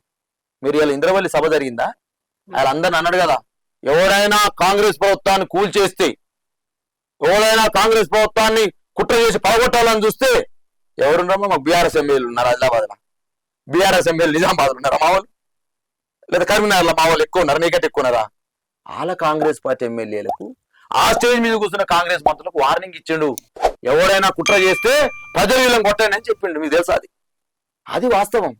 ఇవాళ 100% రేవంత్ రెడ్డిలో ఒక అబద్ధత బాగుండే, పేగులు మేకేసుకుంటా, డోళ్ళు కొడతా, తొక్కుతా, పండబెట్టి నారదీస్తా, ఇవన్నీ ఎట్లొస్తాయి చెప్పండి? ఎప్పుడు వస్తాయి ఇవన్నీ? నాకు వచ్చినాయి. ఇప్పుడు మీతో ఇన్ని మాటలు మాట్లాడినా, ఎప్పుడన్నా అన్పార్లమెంట్ వర్డ్స్ వచ్చినాయా? ఏదైనా అబద్ధత బాగున్న మాటలు వచ్చినాయా? కాన్ఫిడెంట్ మాటలు వచ్చినాయి కదా. మరి రేవంత్ రెడ్డికి ఎందుకు వస్తున్నాయి? పేగులు మేకేసుకుంటా, ఆటం బాంబులైతా, మానవ బాంబులైతా, పేల్చి చంపుతా, ఎందుకు వస్తాయి? అబద్ధత బాగున్నప్పుడు వస్తాయి. కుర్చీ కింద పొమ్మన లేక పొగ పెడుతుర్రు. రేవంత్ రెడ్డికి పొగ పెట్టే వాళ్ళు నలుగురు తయారయ్యారు. బట్టి విక్రమార్క, కోమరెడ్డి వెంకరెడ్డి, ఒకవైపు పొంగులేటి శ్రీనివాసరెడ్డి, ఒకవైపు జగ్గారెడ్డి. జగ్గారెడ్డి నాకు టికెట్ ఇస్తావా ఆయన పడుతుంది. వీళ్ళందరితో బాధేంద్రన్ అని చెప్పేసి అమిత్ షాతోని మోదీతో లింక్ అయ్యింది. ఇది జరుగుతున్న రాజకీయం. కాబట్టి ఎన్ని నిశ్చితంగా బీఆర్ఎస్ పార్టీ అధినేత మా తెలంగాణ తొలి ముఖ్యమంత్రి గమనిస్తా ఉన్నాడు. వీళ్ళకు పదవుల మీద తప్ప ప్రజల మీద ధ్యాస లేదు, ప్రజల పరిపాలన పట్ల ధ్యాస లేదు. రైతాంగం ఈరోజు ఎన్ని ఇబ్బందులు ఎదుర్కొంటా ఉన్నారు. కరెంటుతో ఇబ్బంది పడతా ఉన్నారు, నీళ్లు లేక ఇబ్బంది పడతా ఉన్నారు.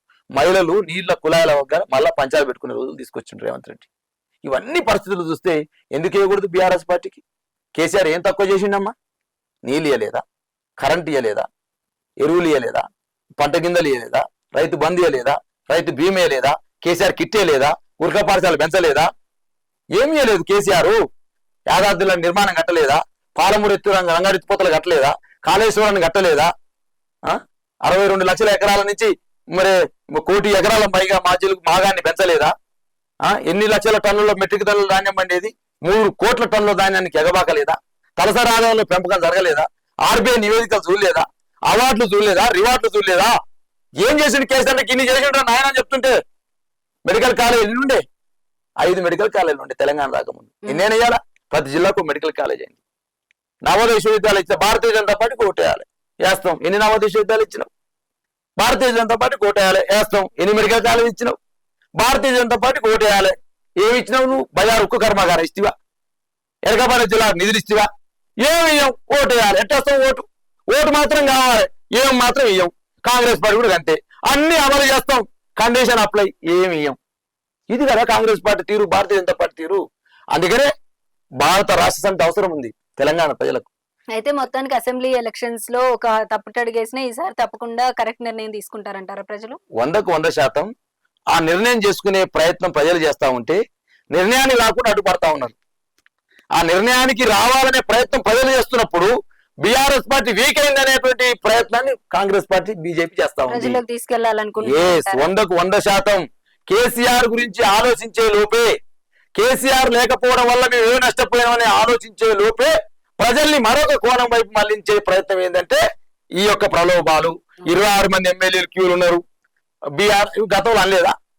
రంజిత్ రెడ్డి తిట్టినాయనే, పట్నం మహేందర్ రెడ్డి తిట్టినాయనే, రేవంత్ రెడ్డి. ఇవాళ మీరు చేసుకున్నారు కాంగ్రెస్ పార్టీలో దాన నాగేంద్ర తిట్టినానే, ఎవరు తిట్టలేరు రేవంత్ రెడ్డి. ఏం పడితే చెప్పింది కదా, రాళ్లతో కొట్టి సంపండి వీళ్ళను, వీళ్ళని చేసుకునే పనే లేదు. మరి ఎందుకు చేసుకుంటూ చెప్పండి, ఇవాళ మీరు చెప్పండి. మరి అలా తిట్టినావు కదా, ఇవాళ ఎందుకు చేసుకుంటున్నావు? ఎందుకు చేసుకుంటారు అంటే ప్రజలు బీఆర్ఎస్ వైపు కేసీఆర్ వైపు చూస్తున్నారు కాబట్టి.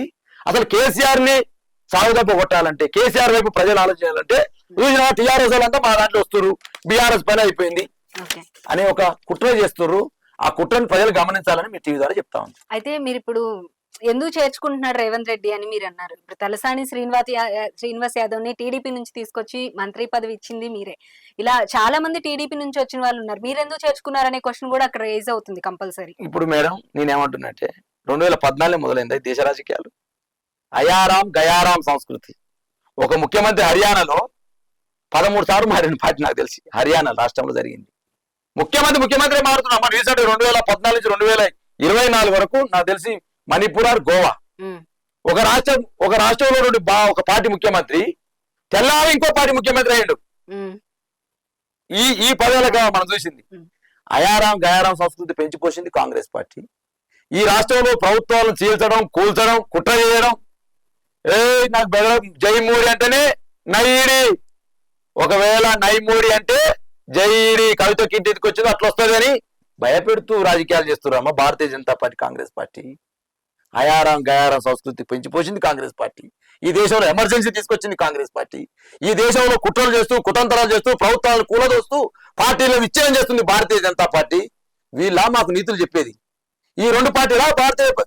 భారత రాష్ట్ర నీతులు చెప్పేది భారత రాష్ట్ర సమితి తెలంగాణ ప్రజల గొంతుకై, తెలంగాణ ప్రజల గుండెల్లో భావనను నెత్తుకొని భుజానెత్తుకొని ఈ తెలంగాణ జెండా, ఈ తెలంగాణ రాష్ట్ర ఆవిర్భావమే ఈ తెలంగాణ ప్రజల యొక్క జిందా తెరిస్మాత్ అంటారు కదా, అన్ని సకల రోగాలకు జిందా తెరిస్మాత్ ఎటను ఈ తెలంగాణ రాష్ట్ర ఆవిర్భావమే ఈ తెలంగాణ ప్రజల యొక్క అన్ని సమస్యలకు సర్వరోగ నివారణ నమ్మిన కేసీఆర్ ని పట్టుకొని ఏది పడితే అది.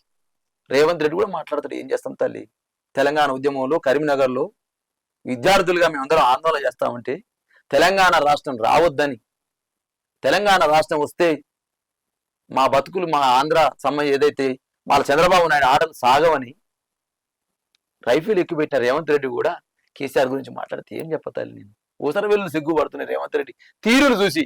అయ్యో మేమే రంగులు మారుస్తాం కదా, మాకంటే ఎక్కువ రంగులు మార్చే నాయకుడు రేవంత్ రెడ్డి తెలంగాణలో ఉండని ఊసర వెళ్ళు సిగ్గులు పడుతున్నాయి తల్లి.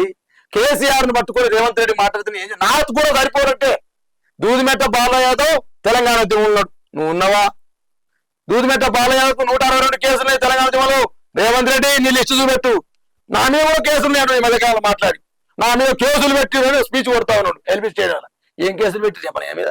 తెలంగాణ ఉద్యమ కేసులు కాదు, ఓటుకునేవాడు కేసు. 50 లక్షలు తీసుకొని అడ్డంగా దొరికితే కేసు పెట్టారు, అది కూడా కేసు అట. దాని వీరోచిత పోరాటం అట. తెలంగాణ ఉద్యమంలో రైఫిల్ ఎక్కిపెట్టడం నీ వీరోచిత పోరాటం, తెలంగాణ ఉద్యమానికి అడ్డం పడడం నీ వీరోచిత పోరాటం. తెలంగాణ ప్రభుత్వం ఏర్పడితే ఆ ప్రభుత్వాన్ని విచ్ఛిన్నం చేయాలని 50 లక్షల సుట్కేస్తూ అడ్డంగా దొరికిన దొంగ ముఖ్యమంత్రి రేవంత్ రెడ్డి. ఏమందు నేను డాక్టర్ నా మాటలు అంటాను కూడా సిగ్గు అనిపిస్తుంది నాకు. ఆయన వచ్చి కేసీఆర్ ని అజ్జేస్తా, పండబెట్టి తొక్కుతా, చార్లెస్ శోభరాజు ఈయన మాట్లాడుతూ ఏం చేస్తాం తల్లి? తెలంగాణ రాజకీయాలు గంట దిగదారిపోయినాయి. భారతీయ జనతా పార్టీ వచ్చి కవిత గురించి మాట్లాడుతుంది, బతుకమ్మ గురించి తెలుసా వీళ్ళకు? సంస్కృతి తెలుసా? తెలంగాణ సినిమాలు ఎట్టుండమ్మా? ఈ భాష కూడా మాట్లాడుతాడా? ఉస్మాన్ యూనివర్సిటీ పక్కన మీ తెలంగాణ భాష ఏంటండి బతుకమ్మ ఆడతారా అనేవాళ్ళు. ఎవరండి తెలంగాణ భాషను పెంచింది, తెలంగాణ సంస్కృతి పెంచింది ఎవరు? ఇలా తెలంగాణ సినిమాలు డీజే టిల్లు, అర్జున్ రెడ్డి, ఎన్ని సినిమాలండి, ఎన్ని సినిమాలు వచ్చినాయి. ఒక్కసి బలగం సినిమా ఎంత అద్భుతంగా ఆడింది. తెలంగాణ భాషను, తెలంగాణ యాసను, తెలంగాణ సంస్కృతిని, తెలంగాణ సాంప్రదాయాన్ని పెంచింది, పోషించింది, ఈ ప్రపంచానికి చాటింది కేసీఆర్ నాయకత్వం.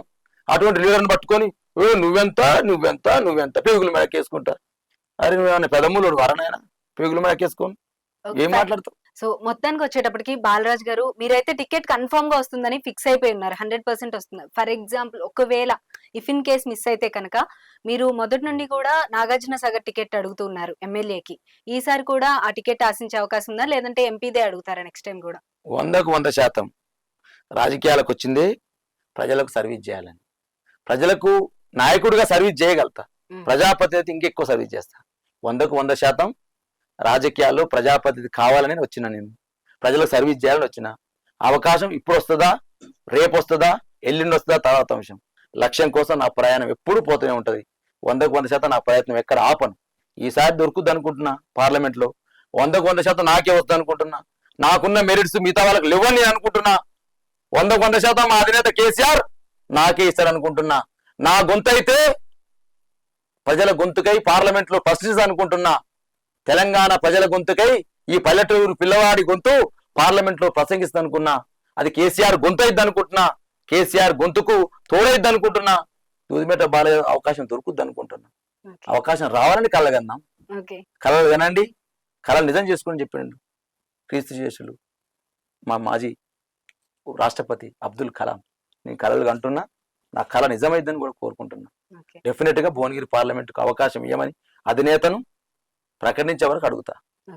అవకాశం రావాలని కోరుకుంటున్నా, రాదని ఎప్పుడు అనుకోవట్లేదు. పాజిటివ్ దృక్పథంతో రాజకీయాలు చేస్తా ఉన్నా. ఒకవేళ అవకాశం వస్తే పని చేస్తా, లేకపోతే పార్టీ కోసం పనిచేస్తా. భవిష్యత్తులో ఇంకో అవకాశం అని కోరుతా. Thank you so much Balaraj గారు. చాలా బాగా అడిగిన క్వశ్చన్స్ అన్ని చాలా కాన్ఫిడెంట్ గా సమాధానం చెప్పారు. ఈసారి ఎలక్షన్స్ లో మీకు తప్పకుండా సీట్ రావాలని మేము కూడా మనస్ఫూర్తిగా కోరుకుంటున్నాము. సీట్ వస్తే కనుక ప్రజలకి ఎవరైతే మంచి చేయాలనుకుంటారో వారు తప్పకుండా గెలవాలి. ఆల్ ది బెస్ట్ అండి. థ్యాంక్ యూ తేజస్విని గారు. ముందుగా మరి మీకు అదేవిధంగా ఈ ఆంధ్ర ప్రభ డిజిటల్ టీవీ యాజమాన్యానికి, టెక్నీషియన్స్ కి అందరికి పేరు పేరున మరి శుభాకాంక్షలు తెలియజేస్తూ, మీ ఆంధ్రప్రభ డిజిటల్ ఛానల్ మరి భవిష్యత్తులో మంచి పురోగతిని సాధించాలని ఆకాంక్షిస్తా ఉన్నా. థ్యాంక్ యూ సో మచ్ అండి. సో ఇది ఇవాళ స్పెషల్ ఇంటర్వ్యూ, చాలా ఫైరింగ్ గా జరిగింది. సో నెక్స్ట్ ఇంటర్వ్యూలో మళ్ళీ కలుద్దాం. అంతవరకు చూస్తూనే ఉండండి ఆంధ్రప్రభ.